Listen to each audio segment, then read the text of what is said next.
Glory to glory, we rise and never to fall.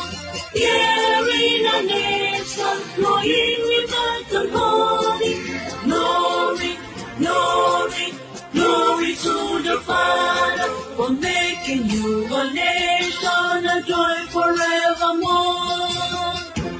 Ambazonia, land of freedom, you shall live in plenty, meeting our need, and your children shall be like the stars above. The Most High God being the watchman of this nation. Ambazonia, land of freedom, you shall live in plenty, meeting our need, and your children shall be like the stars above. The Most High God being the watchman of this nation. Fellow Ambalanders home and abroad, justice lovers, supporters of Ambazonia, and defenders of justice, I bring you revolutionary greetings on this day, the 29th of October 2025. Today, we address a moment that once again exposes the tragic farce that defines Cameroon's politics, a nation where dictatorship has been repackaged as democracy, and sham elections are used to legitimize tyranny. Mr. Biya, a 92-year-old man, has once again declared himself president of the Republic of Cameroon for the 8th term. Not through the will of the people, but through the machinery of fraud, force, and fear. While the war watches in silence, Ambazonia continues to bleed. Cameroon's regime hides behind these so-called elections to mask its atrocities, to project a false sense of stability, while thousands of our people are living in exile. Thousands are languishing in jails, and thousands continue to live in grief and pain on a daily basis. Even before he was forcefully kidnapped from his home in Norway by Crispo in conspiracy with France and Cameroon, our leader, Dr. Cho Ayaba, had long warned the Ambazonian people that change can never come to Cameroon through the ballot boxes. He had always exposed the reality that Cameroon's system is built on fraud, a system known for rigging elections, rewriting constitutions, and manipulating institutions to keep the power in the hands of a few people under France's protection and geopolitical interests. The war may pretend to be shock, but Ambazonians are not. We have seen this creep over and over for decades. Where tyranny is dressed as leadership and oppression is distinguished as disguised as stability. Cameroon's so-called elections are a mockery of democratic values and an insult to the blood of our people who have resisted its colonial grip. But we would like to make the world understand this. The destiny of Ambazonia will never again be decided in Yaoundé. We are not subject to Biya's corrupt theater of politics. In this moment, Ambazonian people must see clearly this charade in Yaoundé has nothing to do with our destiny. Our struggle is not for a seat in Yaoundé's or Biya's corrupt system, but for the total liberation and independence of our homeland. We are a free people, defining our own future, a future of integrity, a future of sovereignty, and a future of justice. Ladies and gentlemen, I don't want to talk too much.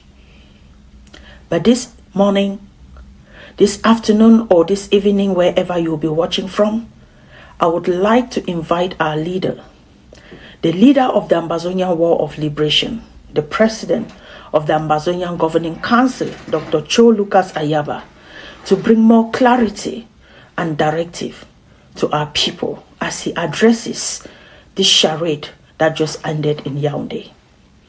Mr. President, over to you. My fellow Ambazonians, my fellow countrymen and women, Albert Einstein once said, insanity is doing the same thing over and over again and expecting a different result.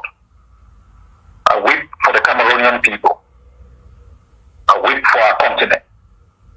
I weep for our race, and I weep for generations after generations whose hopes for a pluralistic society anchored in freedom, opportunities and dignity has been repeatedly dashed.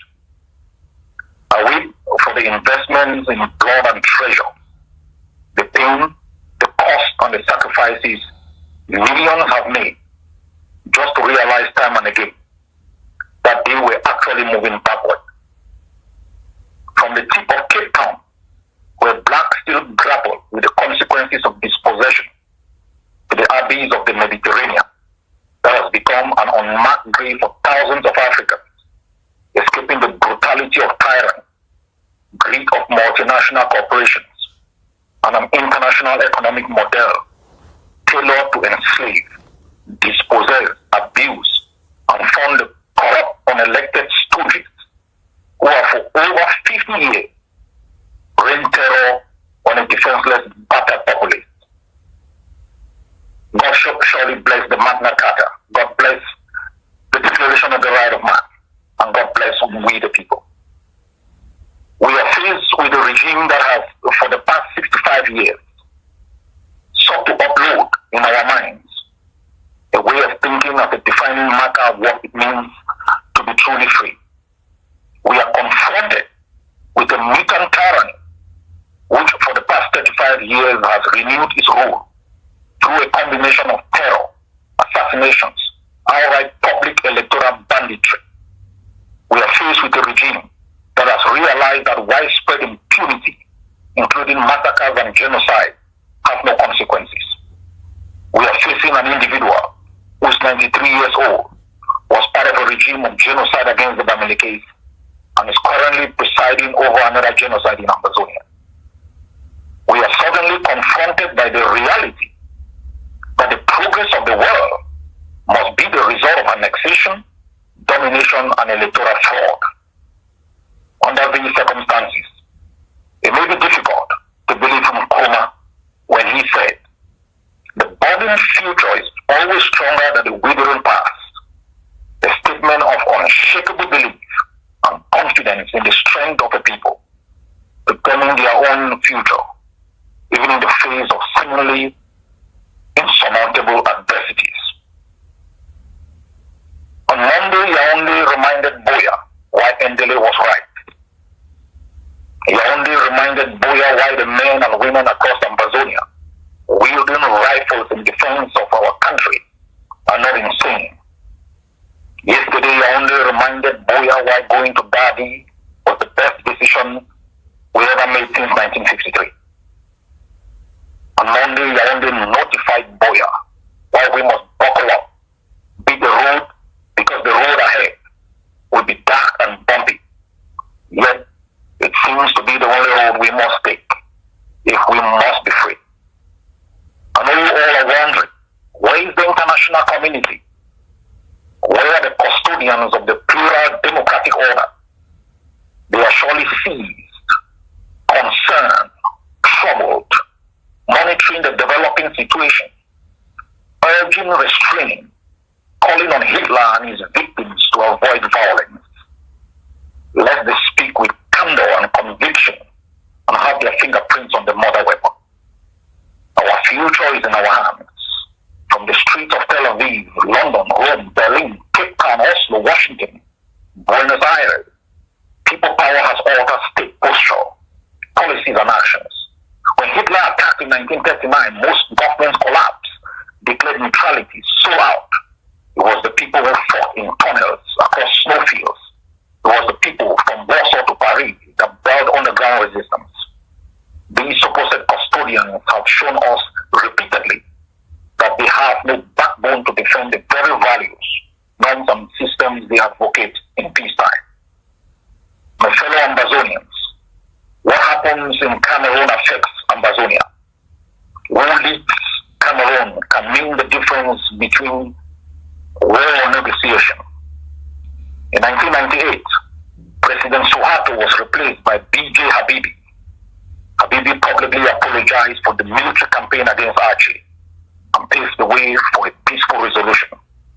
We had worked out within the AGOC detailed consultative approaches with Cameroon academia, civil society, and political class under the leadership of myself to reshape their perception of the Ambazonian struggle.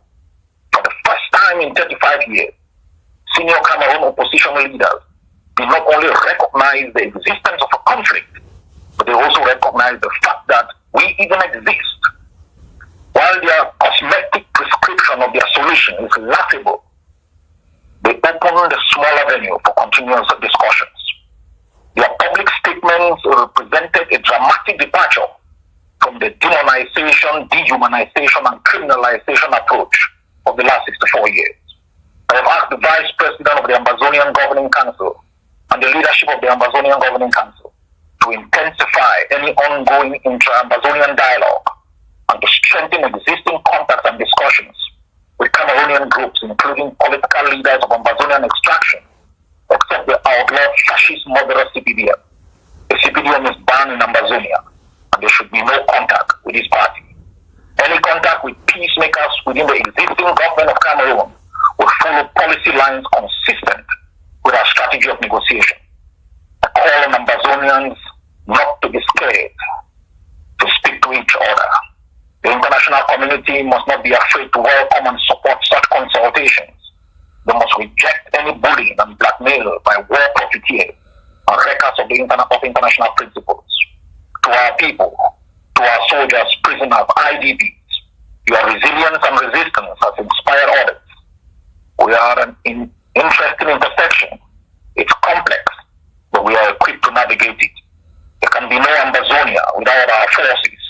I call on all to help arm our forces to continuously hold the line for all the fallen soldiers and civilians, for millions of our people, for the promise of true independence that offers us the opportunity to build a country worthy of its name, a country for the Ambazonian people, by the Ambazonian people, a country that is going to develop and tap into our resources, both human and natural, to ensure that every child goes to school free of charge. A woman doesn't die every minute giving birth.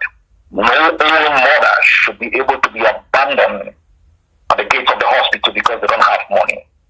To transform our cities, our infrastructure, to give the Ambazonian people a reason to call themselves Ambazonia. We will stand by true patriots of Cameroon who believe in democracy, who believe in freedom, and who believe in the right of the Ambazonian people to self-determination. God bless you all.